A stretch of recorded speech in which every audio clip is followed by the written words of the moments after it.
জানাচ্ছি। মনে হয় সন্ধ্যা, শুভ সন্ধ্যা। আর আমি অনেকদিন থেকে এটা যখন শুরু হলো, যমুনা আপু শুরু করলেন BSP Bangladesh society for parents of the different able, এবং কিছু কাজ আমি দেখেছি আইনাপুর যমুনা আপুর কিছু মিটিং হয়েছে শুরুর দিকে। তো তখন থেকে আমি চিন্তা করেছি যে এটা খুব প্রয়োজন এবং সময়োপযোগী একটা জিনিস, কারণ প্যারেন্টাল ওরকম কোনো রানিং বলতে চাচ্ছি রানিং এরকম অনেক কিছুই হয়েছে, কিন্তু রানিং কোনো অর্গানাইজেশন বা কোনো সংগঠন নাই যে বাংলাদেশের বিভিন্ন জায়গার মানুষকে এক করে, প্রফেশনাল এবং প্যারেন্টসকে এক করে কাজগুলো এগিয়ে নিয়ে যাবে। এবং প্যারেন্টাল ইনভলভমেন্টের যে জায়গাটা এখন যেটা অস্থিরতা কাজ করছে, যেটা প্রথমে আরিনা মনে হয় শুরু করেছিলেন যে একটা দোষারোপ বা একটা কার কি রোল হবে, রোল অফ প্যারেন্টস কি, রোল অফ প্রফেশনালস কি, প্রফেশনালস আবার মাল্টিডিসিপ্লিনারি, সেইখানে আবার কার কি রোল, মানে ঘটনার মধ্যে অনেকগুলো ঘটনা হয় যে আপনি পেলাম না দেখলাম খেয়াল করি নাই। তো এই যে ঘটনার মধ্যে ঘটনা, তো এই সমস্যাগুলো উত্তরণ না হলে আমাদের শিশুরা আলটিমেট কিন্তু ক্ষতিগ্রস্ত হচ্ছে এবং আরো হবে।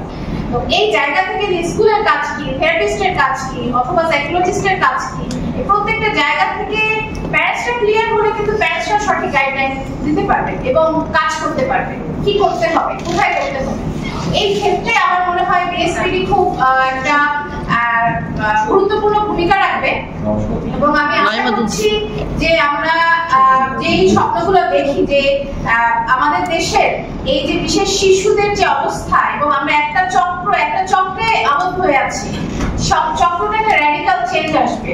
যে চেঞ্জটা আসলে তা অবশ্যই আসছে। আপনি যখন পাইকারি নিয়েছিলেন কত সালে যেন 2016-তে, তো 16 থেকে আজকে কি অনেকটাই চেঞ্জ হয়েছে। যেমন 13-তে ছিল প্যারেন্টসরা কেন ট্রেনিং করবে, তো প্যারেন্টসরা ট্রেনিং না করলে বাসার কাজগুলো 2-3 ঘন্টা স্কুলিং, বা অনেক জায়গায় 5 ঘন্টা বড় জোর বা 6 ঘন্টা স্কুলিং, কমই আছে 6 ঘন্টা স্কুলিং, তো তারপরেও বাচ্চাগুলোর ম্যানেজমেন্ট কি হবে, তাই না? এই জিনিসটা 13-12 সালে কিন্তু একটা বড়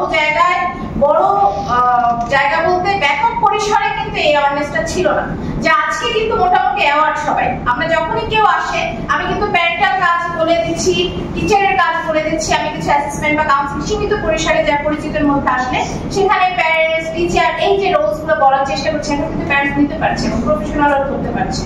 তো কিন্তু র্যাডিক্যাল চেঞ্জটা যে বড় পরিসরে হওয়া উচিত ছিল বা হওয়া দরকার ছিল, এই জায়গা থেকে আমরা হয়তো এই সংগঠনের মাধ্যমে এগিয়ে যাবে আমি আশা করছি।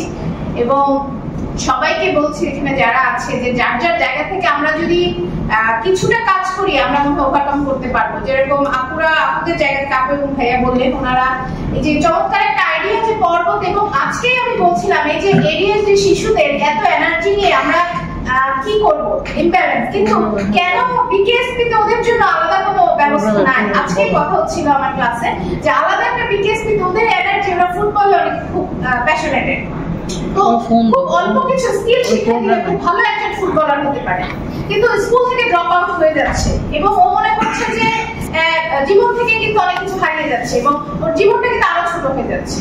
তো এরকম এডিএসডি এবং অটিজম শিশুর মধ্যে যাদের এডিএসডি আছে তাদের ক্ষেত্রেও তো আরো ভালো। অটিজম হলে তো একটা জায়গায় ফোকাসড হয়, তো ওর ওই কাজটা দেখা যাবে যে চমৎকার, সাধারণ আমাদের অনেক ভালো ফুটবলার, ক্রিকেটার আমরা পাচ্ছি এবং আরো অনেক প্রফেশনে আমরা পাবো। তো এরকম যার যার জায়গা থেকে আমরা যদি একটু চিন্তা করতে পারি বা বৈচিত্র্যকে গ্রহণ করতে পারি, আমার মনে হয় আমরা অনেক চমৎকার মানে দেশের অনেক সম্পদ তৈরি করতে পারবো। তো এই কারণে সবাইকে অনেক ধন্যবাদ জানাচ্ছি। আর পরে হয়তো অনেক কথা হবে। এখন যতটুকু ইচ্ছা ছিল যে এখানে আসার, আপুর মানে দাওয়াত এবং ইনভাইট আমাকে বললো, তো আমি খুবই খুশি হলাম যে এই যাত্রাটা আসলে শুরু থেকে থাকতে পেরে আমি অনেক ভালো লাগছে।